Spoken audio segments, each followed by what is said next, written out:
This YouTube channel does not promote any violent, harmful, or illegal activities. All content provided by this channel is meant for an educational purpose only.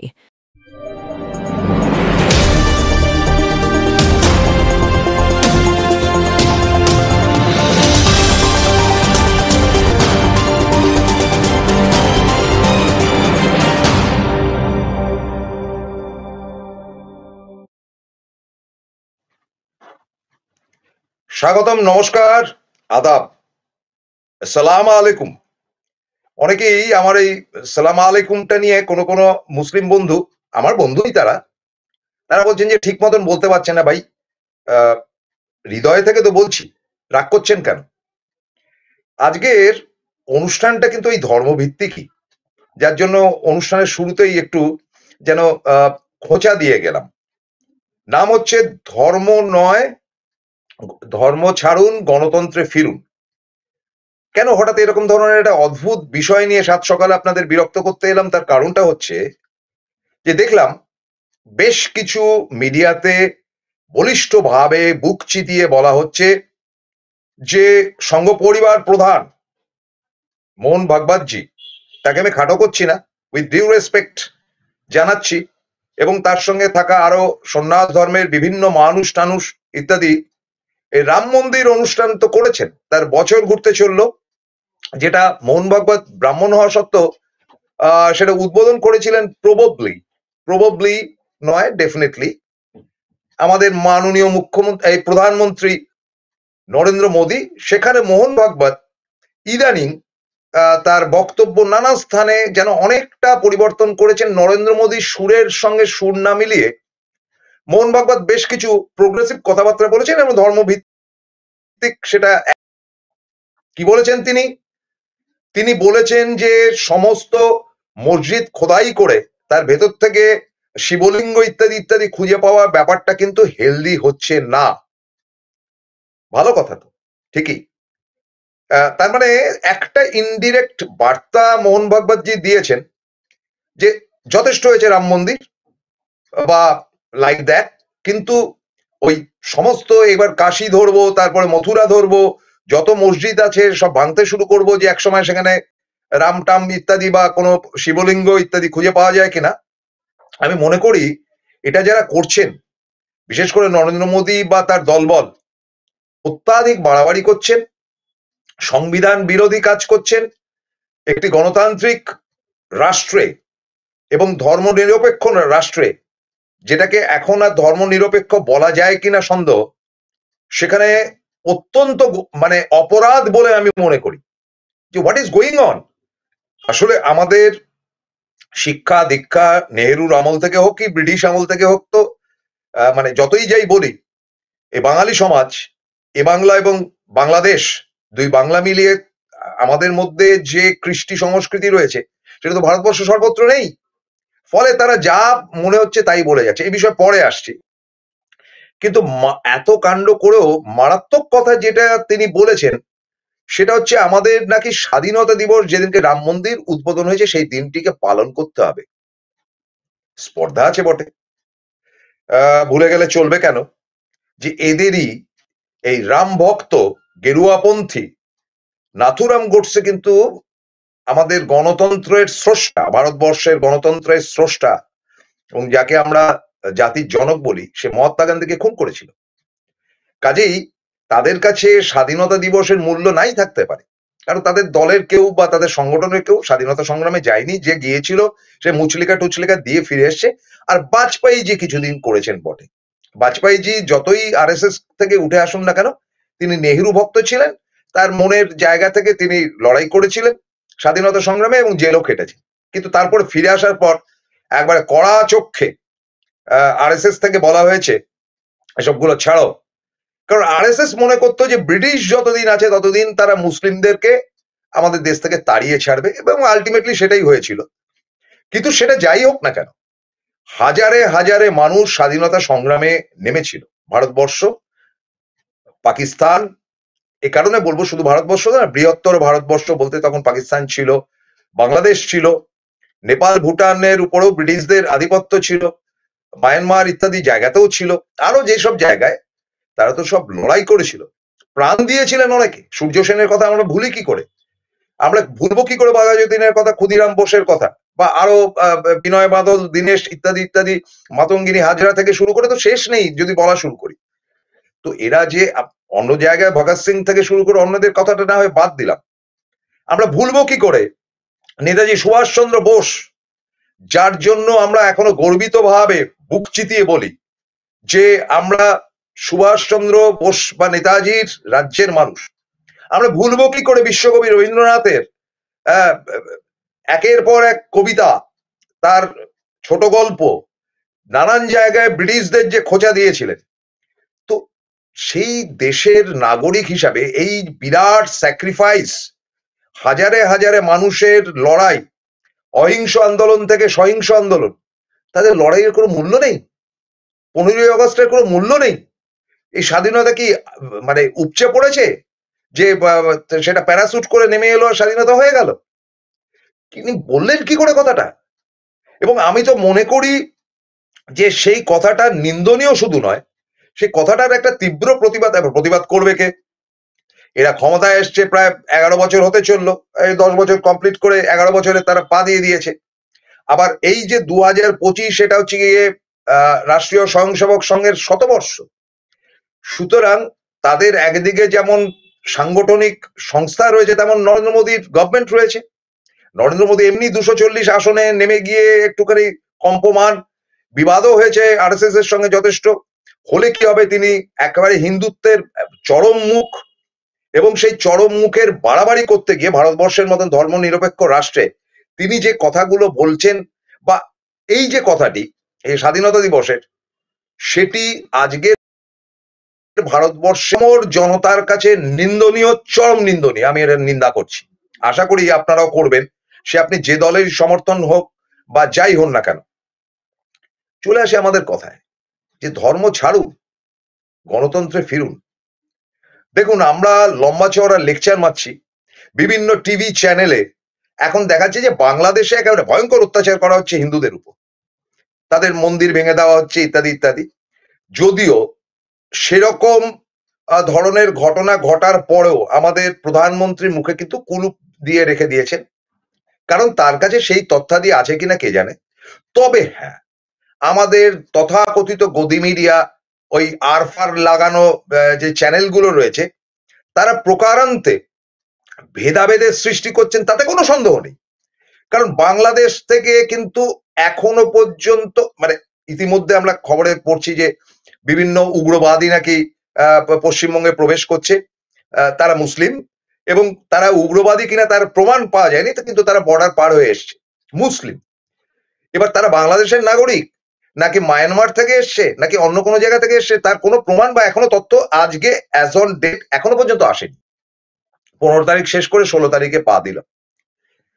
এখন হতে পারে সন্দেহভাজন হতে পারে, বা যে কোনো জিনিস হতে পারে, কিভাবে তারা এসছেন তদন্ত চলুক, তদন্ত তো চলছে, এবং তাদেরকে ধরেছে পশ্চিমবঙ্গ পুলিশ বা কলকাতা পুলিশ। কিন্তু কথাটা হচ্ছে, এখনো পর্যন্ত কি একটি হিন্দুও বাংলাদেশ থেকে এদেশে প্রবেশ করেছে? আমি জানি না, আমার জানা নেই, আপনারা জানালে খুশি হব। তাহলে এত গন্ডগোল, এত খুনোখুনি, এত লোককে মেরে ফেলে দেওয়া হচ্ছে ইত্যাদি ইত্যাদি হওয়ার পরও সেখানে হিন্দু বাঙালিরা কেন শয়ে শয়ে বিগত দিনগুলোর মতন, অর্থাৎ কিনা পাকিস্তান থাকার সময় বা তারও পরবর্তী অধ্যায়ে, তারা কেন ভারতবর্ষে আশ্রয় নিতে আসছে না? একটি লোক তো আসেনি যতটুকু যা শুনেছি, আমার কাছে তথ্য নেই, আপনারা বলতে পারবেন। তাহলে সেরকম ঘটনাই যদি ঘটতো তাহলে তো পালিয়ে আসতো। তারা আছে। দেখুন, কতগুলো কথা খুব স্ট্রেট অ্যাওয়ে আপনাদেরকে পার্ট টু পার্ট বলবো। সারা বিশ্বে ধর্মনিরপেক্ষ রাষ্ট্র অনেকগুলো আছে। চায়না যেমন কোনো ধর্মই মানে না, সুতরাং ধর্মনিরপেক্ষতার প্রশ্ন নেই, তাদের দেশে ধর্ম চলে না। রাশিয়া, আগে যেটা সোভিয়েত ইউনিয়ন ছিল, তাদের দেশেও কিন্তু ধর্মের ব্যাপার নেই। তার কারণ তারা মনে করে ক্রিশ্চিয়ানিটি, এখন ক্রিশ্চিয়ানিটির জায়গা থাকলেও পুতিন কিন্তু খুব একটা ধর্ম ফর্ম নিয়ে বদারেশন তার নেই। কিন্তু বাজে দেশ, অত্যাচারী দেশ, ডিক্টেটরদের দেশ, এবং তারা পূর্ব ইউরোপকে তার পূর্বপুরুষরা স্টালিন সর্বনাশ করে ছেড়ে দিয়েছে, সুতরাং তাদেরকে নিয়ে খুব একটা এক্সাম্পল হিসেবে তুলে ধরতে পারছি না, কারণ সেটা ধর্ম না থাকতেও আরেক ধরনের বজ্জাতি তো ছিলই। তাহলে ধর্মনিরপেক্ষ কারা? আমেরিকা ধর্মনিরপেক্ষ না, তারা বলছেন যে তারা ক্রিশ্চিয়ান কান্ট্রি, কিন্তু আমরা সব ধর্মকে মাথার উপর রাখি। ক্রিশ্চিয়ান, ব্রিটেন কি ক্রিশ্চিয়ান কান্ট্রি, কিন্তু ধর্মকে তারা মাথার উপর রাখে, সব ধর্মের মানুষ সমান অধিকার পাবে, সমানভাবে আনন্দ করতে পারবে যেভাবে পারো। অর্থাৎ ডেমোক্রেটিক একটা ব্যাপার আছে, গণতন্ত্রের একটা ব্যাপার আছে। আর ভারতবর্ষ দাবি করেছে সর্ববৃহৎ গণতান্ত্রিক দেশ বলে যেটাকে গণ্য করা হয়, কারণ চীনকে গণতান্ত্রিক দেশ বলা যায় না, সেই ভারতবর্ষ নাকি ধর্ম নিরপেক্ষ। তাই তো ছিল 2014 আগে অব্দি, নরেন্দ্র মোদী আসার আগে অব্দি তো তাই ছিল। জওহরলাল নেহেরু যখন এদেশের প্রধানমন্ত্রী হন এবং তার আগে দেশ ভাগাভাগি হয়ে যায়, সেই সময়কার কথাগুলো কি আপনারা ভুলে গেছেন? আসছি, কিন্তু তার আগে বলি, সারা পৃথিবীতে ধর্ম নিরপেক্ষ পারফেকশন যদি কোথাও থাকে সেটা হচ্ছে ফ্রান্সে। ফ্রান্সে কিন্তু ধর্ম নিয়ে যারা কাণ্ড কারখানা করতে যাবেন তাদেরকে কিন্তু ঘাড় ধরে দেশ থেকে বার করে দেওয়া হবে কিংবা কড়া শাস্তি দেওয়া হবে। ভারতবর্ষটা ফ্রান্স নয়। কেন সেটা ফ্রান্স চালু করেছিল?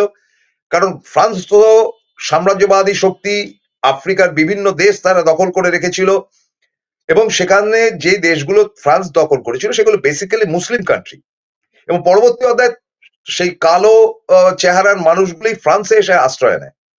এবং আজকের দিনে ফ্রান্সে যে ফুটবলার, সেটা আপনি যেই হন না কেন, তাদের মধ্যে ম্যাক্সিমাম হচ্ছে মুসলিমস, আপনারা জানেন না। ফলে এই জিনিসটা আপনাদের বললাম, ফ্রান্সের সেকেন্ড সিটিজেন কিন্তু মুসলিম। তো ফলে সেই দেশের মধ্যে কোনো ধর্মের ব্যাপার নেই যে ভাই ক্রিশ্চিয়ান ক্রিশ্চিয়ান চার্চে যাও, যে মুসলিম তারা তার জন্য মসজিদ রয়েছে। তো ফলে তাদের দেশে এই ধরনের বাহাদুরি নেই। এবার আমাদের দেশে কি হলো? 1947 সালে 15ই অগাস্ট, তার আগে যে ব্রিটিশের বিরুদ্ধে যে লড়াই হয়েছিল, সেটা জওহরলাল নেহেরুর অবদান যতটা, মৌলানা আবুল কালাম আজাদের লড়াইটা কিন্তু তার থেকে বিন্দুমাত্র কম নয়। সেখানে যেমন উৎসাহব্যঞ্জক বক্তব্য এবং লড়াইটা দিয়েছিলেন সর্দার বল্লভভাই প্যাটেল, সেখানে জিন্নার অবদানও কিন্তু কম নয়। তিনি পাকিস্তানে চলে যেতে পারেন, জিন্না কিন্তু অ্যাবসলিউটলি ধর্ম মানতেনই না, নাস্তিক ছিলেন। এটা তো জানেন না আপনারা অনেকে। জিন্না আল্লাহকেও মানতেন না, ভগবানকেও মানতেন না। এখনো জিন্না হাউস বোম্বেতে আমি দেখে এসেছি, সেখানে জিন্নার ফেভারিট ডিশ ছিল কিন্তু পোর্ক, এবং সেটা খেতে ভালোবাসতেন তিনি। কড়া কফি এবং সিগারেট। তিনি আইনজীবী ছিলেন, শিক্ষিত মানুষ। তিনি চাননি যে ভারতবর্ষের দুটো টুকরো হোক, কিন্তু তিনি আলটিমেটলি মুসলিম বলেই মুসলিম সমাজের পার্ট অ্যান্ড পার্সেল হয়ে তিনি চলে গেলেন, এবং ভারতবর্ষটা তখন কিন্তু হিসেব মতো হিন্দুদের জায়গায় হওয়ার কথা ছিল, এবং পাকিস্তান ক্লিয়ারলি বললো যে আমরা যারা চলে যাচ্ছি আমরা সব মুসলমান।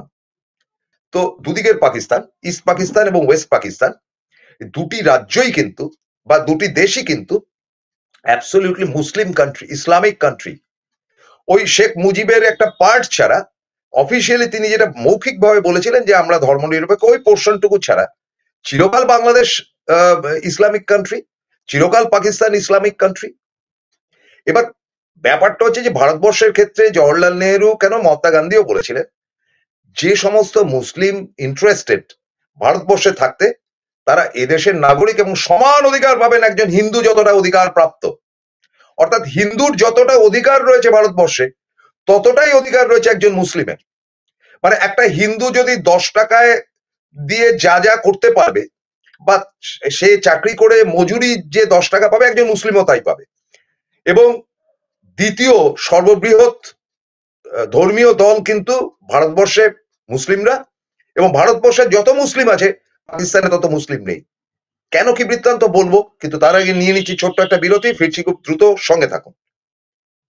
Found Kolkata's first ever sweet shop serving so unique items like Dab Malai Curry, Motichur Truffle, Gajor Borfi, Dab Kalakand, and I had to try them. শুধু তাই নয়, শক্তিগড়ের ল্যাংচা, বর্ধমানের সীতাভোগ, মালদার পোস্তকদম, বহরমপুরের ছানা বড়া, এগুলো সবকিছু খেতে হলে আর এত দূরে যেতে হবে না। সুন্দরিনী ন্যাচারালস এ পেয়ে যাবে পশ্চিমবঙ্গের বিখ্যাত 10টা জেলার মিষ্টি all under the same roof. এদের বেস্ট সেলার্স কচি ডাবের শাঁস দিয়ে বানানো ডাব মালাইকারি আর কলা পাতায় মোড়া গুড়ের সন্দেশ পাতুরি আর আ মাস্ট ট্রাই।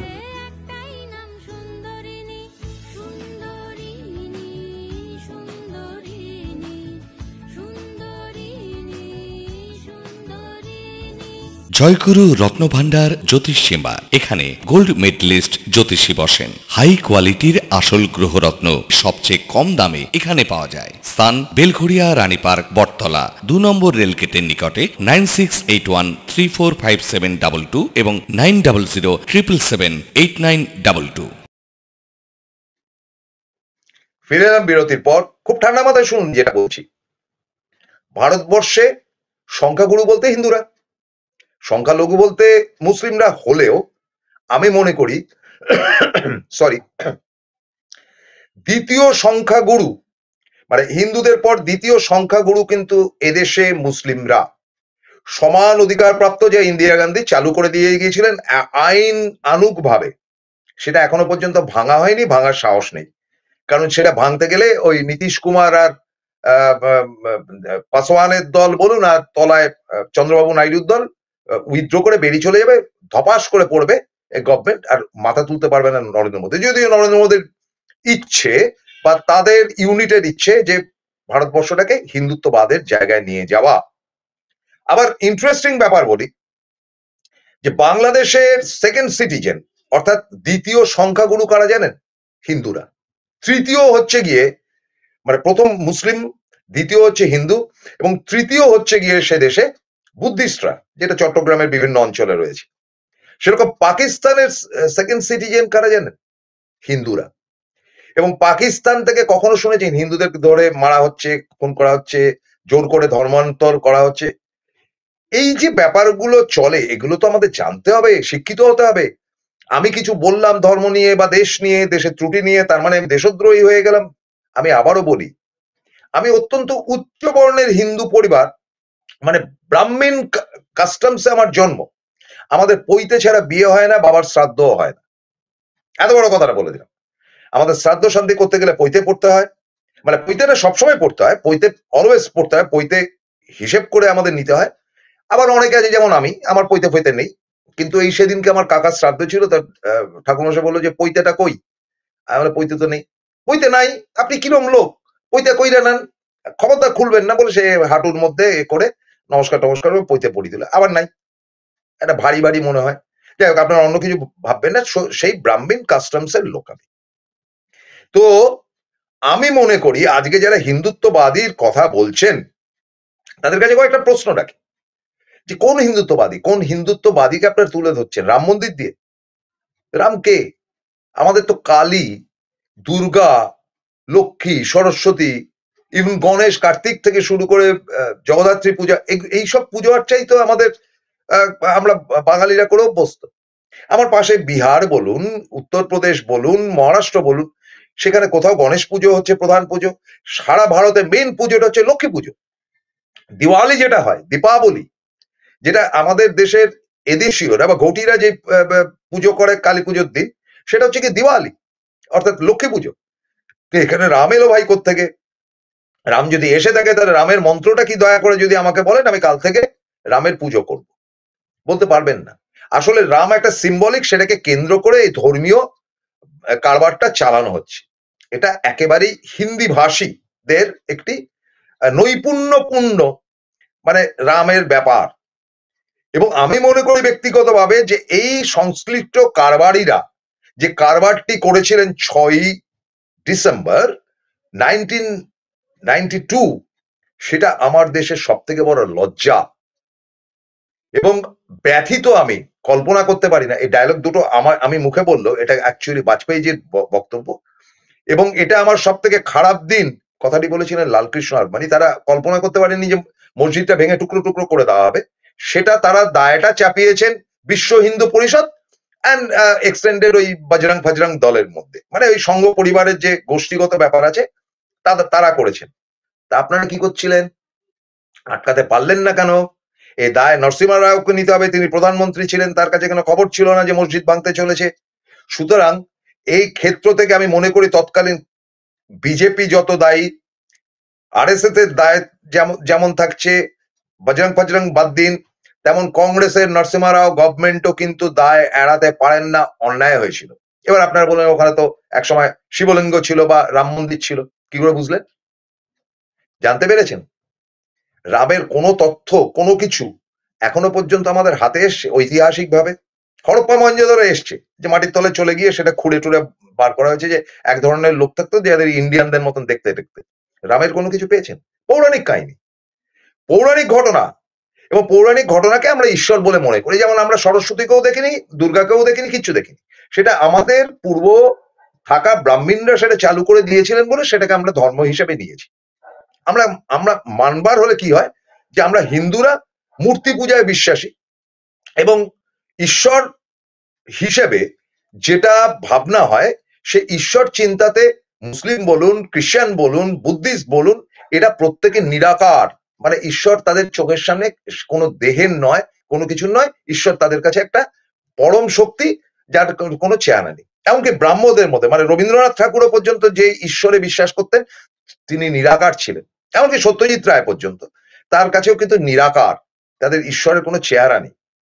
ঠিক আছে, ওয়েল অ্যান্ড গুড যে আমরা একরকম ভাবে ঈশ্বরকে ভাবি। খ্রিস্টানরা জেসাস ক্রাইস্টের সামনে গিয়ে এমনি এমনি করেন, বা মাদার মেরির সামনে, কিন্তু ঈশ্বর হিসেবে তারা যাকে ভাবেন তিনি নিরাকার, সবাই তাই মনে করে। এক একটা ধর্মের কাছে এক একজন ঈশ্বর এক এক ভাবনায়, তবে বেশিরভাগই মোস্ট অফ দ্য ওয়ার্ল্ড তারা যেটা ভাবেন, যে তাদের কাছে ঈশ্বর মানে নিরাকার একটি ব্যাপার, একটা শক্তি, পাওয়ার। এবার আমাদেরকে যেন কান ধরে শিখিয়ে দিয়ে গিয়েছিলেন স্বামী বিবেকানন্দ হিন্দুত্ববাদ, যেটা বিজেপি চালু করার চেষ্টা করেছিল, যে তিনি হিন্দু মুখ, তিনি গীতা পাঠ, হেনা তেনা। গীতা তো অবশ্যই পড়া উচিত, তার সঙ্গে কোরআনও পড়া উচিত। কি কি রয়েছে সেগুলো আমরা জানবো না? গীতাতে কি বলা হয়েছে? গীতাতে শ্রীকৃষ্ণ যুদ্ধক্ষেত্রে অর্জুনকে যেটা বলেছেন, বলে যেটা পৌরাণিক কাহিনীতে রয়েছে, সেটাই পরবর্তী অধ্যায়ে গীতা। অর্থাৎ অন্যায়ের সঙ্গে লড়াই করো, কেউ তোমার পৃথিবীতে আপনজন নয়, এবং শত্রুকে নিধন করে, ইত্যাদি ইত্যাদি নানান কথা, সেটা বৃহৎ আকারে। তো ঠিক আছে, এটা আমাদের ধর্মগ্রন্থ পড়তেও ভালো লাগে। অনেকে গীতা পাঠ করেন, অনেকে চণ্ডী পাঠ করেন। চণ্ডী পাঠটা তো আমাদের ঐশ্বরিক একটা জায়গা, দেবী দুর্গার জন্য বা কালীর জন্য সেই পাঠটা করা হয়, আমার বাড়িতেও হয়। কাজে কাজে যার ধর্ম তার কাছে, ধর্মটা ঘরের মধ্যে রাখুন, ঘরের বাইরে উৎসবটা পালন করুন বা হৈ হৈ করুন। সেখানে আপনি ফোর্সফুলি কাউকে বলতে পারেন না যে এই ধর্মটা নিতে হবে। এখানে আপনি জবরদস্তি কোনো একজনকে গালে থাপ্পড় মেরে বলতে পারেন না যে জয় শ্রীরাম বল। আপনার এত বড় অধিকার নেই কারোর ফ্রিজে মাংস থাকলে সেই লোকটাকে ধরে খুন করা। আপনার এত বড় অধিকার নেই যে মেরে ঝুলিয়ে দেওয়া। আপনার এত বড় অধিকার নেই যে তাকে জোর করে ভোটের আসরে থেকে সরিয়ে দেওয়া, যে ভোট দিতে পারবি না। তারা তো আমাদের ভারতবর্ষের নাগরিক। আমরা কোন উদাহরণটা রাখছি বাংলাদেশের সামনে, কোন উদাহরণটা রাখছি বিশ্বের সামনে? আমাদের বাঙালিরা, দু বাংলার বাঙালিরা ইন্টেলেকচুয়াল হতে পারে, ওই দেশে মুসলিম বেশি, আমার দেশে হিন্দু বেশি। ওদের দেশে যদি হিন্দুদের উপর চাপ সৃষ্টি করে, আমাদের দেশে মুসলিমদের উপর চাপ সৃষ্টি আমরা যে করছি, তার মানে প্রতিবাদটা কে করে? আচ্ছা আসুন না একটুখানি পূর্ব ইতিহাসের জায়গা থেকে দেখি, যে আমাদের এই সাবকন্টিনেন্ট, মানে ভারতবর্ষ, পাকিস্তান ইত্যাদি ইত্যাদি, তলার সাবকন্টিনেন্টে মানুষ মুসলিম ও খ্রিস্টান হয়েছিল কেন? রাজার আমলে তো সবই হিন্দু ছিল, কোনো এক সিঙ্গল পিস মুসলিম ছিল না ওই সময়, সব হিন্দু ছিল। এই কারণে যে তখনকার ব্রাহ্মণ্যবাদ, যার একজন প্রতিনিধি আমি, হাই কাস্ট, আমরা মনে করতাম বা আমরা সৃষ্টি করেছিলাম ঈশ্বরের, এবং আমরা বলতাম যে আমার পরে যে হিন্দুদের মধ্যে রয়েছে ব্রাহ্মণ, ক্ষত্রিয়, বৈশ্য, শূদ্র, এই যে ক্ষত্রিয় অব্দি ঠিক আছে, ক্ষত্রিয়র হাতের রান্না কিন্তু ব্রাহ্মণরা খেতেন না, ব্রাহ্মণের রান্না ব্রাহ্মণরাই খেতেন। এবার ক্ষত্রিয়দের কাজ ছিল যুদ্ধ বিগ্রহ, রাজপ্রাসাদ চালানো। বৈশ্যরা হচ্ছে ব্যবসা করবে। বৈশ্যদের সঙ্গে বিগ ডিফারেন্স, মানে বড় একটা ফারাক ছিল কিন্তু ব্রাহ্মণ এবং ক্ষত্রিয়র, মানে পার্টলি ভেঙে দেওয়া হয়েছে, মানে তুমি আরেকটু লোয়ার কাস্ট, সিঁড়ির মতন। এবং মানে শূদ্র হচ্ছে গিয়ে দলিত, যেটা আজকে নমশূদ্র রয়েছে, বা আরো যারা যারা বিভিন্ন জায়গায় রয়েছে দলিত। এই দলিতদের ছায়া স্পর্শ করতো না, যার জন্য রবীন্দ্রনাথ তার বিখ্যাত ওকে ছুঁয়ো না ছি, ও যে চণ্ডালিনীর ছি। তো এই চণ্ডালিকা তিনি লিখেইছিলেন যে দলিতদের উপর যে অত্যাচার তৎকালীন ব্রাহ্মণ সমাজ করতেন, সেই ব্রাহ্মণ সমাজের অত্যাচারের ফলে এরা একঘরে হয়ে যেত। কোনো একজন ব্রাহ্মণ গেলে তার ছায়া যদি পড়তো, তাহলে ব্রাহ্মণ আরেকবার স্নান করতে এবং ধরে জুতিয়ে লম্বা করে দিত, এমন পেটানো হতো দলিতদের। অথচ তারাই ছিল নিম্নবর্গের মানুষ, ছিল সংখ্যায় বেশি। তারা অত্যাচারিত হতে হতে একঘরে হতে হতে একটা এমন সময় এলো যখন ইসলাম যখন প্রবেশ করলো এই দেশে, তখন তারা রাজার পাশে গিয়ে কেউ দাঁড়ালো না। কেন দাঁড়াবে? সারা বছর তাদের উপর অত্যাচার করা হয়, যে দোকান থেকে তারা জিনিস কেনে দোকানদার তাকে জিনিস দেয় না, তাদের জন্য আলাদা সমস্ত কিছু করতে হয়, তারা দাঁড়াবে কেন? এবং আলটিমেটলি যখন ইসলাম এসে এই দেশে প্রবেশ করলো, তখন লোয়ার কাস্টের বহু মানুষ যারা হিন্দু ছিল, লোয়ার কাস্ট দলিত ছিল, তারা মুসলিম ধর্ম গ্রহণ করেন। আজকে বাংলায় কথা বলছে, বাংলায় খাচ্ছে, বাংলায় চলছে, অথচ তিনি মুসলিম। খবর নিয়ে দেখুন, কয়েক পুরুষ আগে তারা হতে বাধ্য হয়েছিলেন। আবার ক্রিশ্চিয়ানিটির মধ্যে তারা ঢুকেছিলেন যখন ব্রিটিশরা এই রাজ্যে এলো। দেখবেন যে এমন অনেক খ্রিস্টান রয়েছে যাদের পদবি দেখলে আপনি বুঝতে পারবেন যে এর ঠিক আমাদের চালু পদবীর মধ্যে না, অনেক লো কাস্টের। কিছু মনে করবেন না, আমি বলতে বাধ্য হচ্ছি, আমাকে তো বলতেই হতো একদিন, আপনাদের খাটো করার জন্য আমি বলছি না, সম্মান দিয়ে বলছি। ফলে আমাদের হিন্দুত্ববাদের মধ্যে কোথায় লেখা রয়েছে, গীতাতে চণ্ডীতে কোথায় লেখা রয়েছে যে বাল বিবাহ দিতে হবে এবং তার স্বামী মরে গেলে তাকে ন্যাড়া মাথায় সারা জীবন কাটাতে হবে একবেলা খেয়ে, যেটা বিধবাদের জন্য করা হয়েছে? কোথায় লেখা রয়েছে যে স্বামী মারা গেলে তাকে পুড়িয়ে মারতে হবে? অন্য কোন কাস্টমসে রয়েছে? কিন্তু এই কাণ্ডগুলো তো ব্রাহ্মণরাই চালু করেছিল। কোন ধর্মের মধ্যে, আমাদের কোন ধর্মের মধ্যে লেখা রয়েছে? সুতরাং এইসব বদমাইশি, এইসব বেইজ্জতি, বজ্জাতি, এগুলো তো করেছে হিন্দু সমাজের টপেরা করেছে। তার প্রতিফলন তো গিয়ে পড়েছে আজকে, যার জন্য তারা কেউ মুসলিম হয়ে গেছে, কেউ খ্রিস্টান হয়ে গেছে, কেউ ভেগে গেছে এখান থেকে। তাহলে সেই ধর্মকে ফের আপনারা নতুন ভাবে চালু না করে বরং বলুন যে আমাদের হিন্দুত্ববাদের মধ্যে যে ইতিবাচক দিক, যেটা স্বামী বিবেকানন্দ বলেছেন, ভণ্ডামি করবেন না। আপনারা জানেন রামকৃষ্ণ মিশনে যারা এসে প্রবেশ করে, যারা সন্ন্যাস ধর্ম গ্রহণ করে, তাদের পূর্ব নাম যদি তিনি দলিতের থেকেও আসেন, তাহলেও তিনি স্বামীজির দলের মধ্যে চলে যাচ্ছেন, স্বামী অমুক। তিনি যদি ব্রাহ্মণ থেকেও আসেন, তাহলেও তমুক। তাকে ব্রাহ্মণ থেকে আসলেও তাকে পৈতেটে খুলে ফেলে দিতে হবে। কারণ একেবারেই রামকৃষ্ণ মিশনে উচ্চ বর্ণ নিম্ন বর্ণ বলে কিছু নেই। তাদের যে দুর্গা পুজো, কালী পুজো, যে কোনো পুজো হয়, সেখানে যারা পুজো করেন তাদের যে পূর্ব ইতিহাস কি কেউ জানে না। তিনি দলিত থেকেও থাকতে পারেন, তিনি ব্রাহ্মণ থেকেও থাকতে পারেন, ক্ষত্রিয় থেকেও থাকতে পারেন, যে কোনো জায়গা থেকে থাকতে পারেন। এটা চালু করে দিয়ে গেছিলেন বিবেকানন্দ সর্বধর্মের উপরে। এবং বিবেকানন্দ তিনি বলেছিলেন যে জীবে প্রেম করে যেইজন সেইজন সেবিছে ঈশ্বর। তিনি দুর্গা প্রতিমা থাকতো, পুজোও হচ্ছে, কিন্তু সেখানেই তো বালিকাদের পুজো করা হতো প্রতি অষ্টমী বা নবমীতে। তিনি প্রমাণ করবার চেষ্টা করেন যে এই ঈশ্বর, ইনি ঈশ্বর। এবং বিবেকানন্দ যে ধ্যান করতেন, কোন ঈশ্বরকে ভাবনা করে ধ্যান করতেন? ঈশ্বরকে ভাবনা করে ধ্যান করতেন, তিনি কনসেন্ট্রেট করতেন। তার কাছে সেই ঈশ্বরের কোনো চেহারা ছিল না। এবং অনেকেই যদি বলেন বা না বলেন, বিবেকানন্দ ছিলেন প্রথম কমিউনিস্ট, যদি কমিউনিস্ট বলে কোনো জিনিস থাকে। তিনি সর্বধর্মকে একটা জায়গায় প্যাকেজ করে রেখে দিয়েছেন। এবং আপনারা জানেন কি যে বিবেকানন্দের ওখানে সর্বধর্মের মানুষ, একবার এক মুসলিম এলো, তিনি বিবেকানন্দের সামনে গিয়ে বললেন যে আমি মুসলিম। বলে হ্যাঁ ঠিক আছে, কি সমস্যা কি? বলে আমি কাজ করতে চাই। বলে হ্যাঁ আসুন, কাজ করুন, নিশ্চয়ই আপনি কাজ করার অধিকার রয়েছে। তখন তিনি আরেকজনকে ডেকে বললেন যে দেখো ও মুসলিম, ওই যে আমাদের পশ্চিম উত্তরের যে জায়গাটি রয়েছে, ওখানে ও নামাজ পড়বে সারাদিনে 5 বার, সেই জায়গাটা পরিষ্কার করে দাও। তো সেও যোগ দিল এবং নামাজ পড়ে সে কিন্তু পুরোপুরি ভাবে রামকৃষ্ণ মিশনের কাজে যোগ দিলেন। তিনি হয়তো স্বামীজি হলেন না, কিন্তু অন্য কাজে গেলেন। তো এটাই হচ্ছে স্বামী বিবেকানন্দ। রেসপেক্ট মানে কি? সকাল থেকে রাত্রি অব্দি যদি স্বামী বিবেকানন্দকে প্রণাম করা যেত, তাহলে আমার থেকে গর্বিত কেউ হতো না। তাহলে কেন রাম মন্দিরকে দিনটিকে বা হিন্দুত্ববাদের দিন দিয়ে আরেকটা জাতিকে বা মুসলিম সমাজকে আমরা খাটো করবার চেষ্টা করব? কেন করব? পূর্ব ইতিহাস আমরা ঘাটবো না? এত বড় অন্যায়।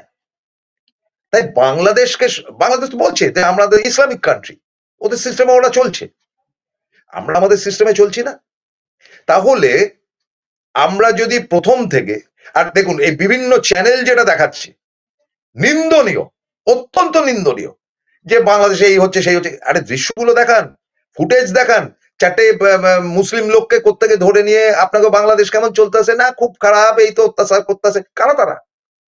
তারা চিতপুরের যাত্রা পার্টির লোক তো মনে হচ্ছে আমার। সুতরাং এগুলো ছেড়ে দিন, ওদেরকে ওদের মতন বাঁচতে দিন বাংলাদেশিদের।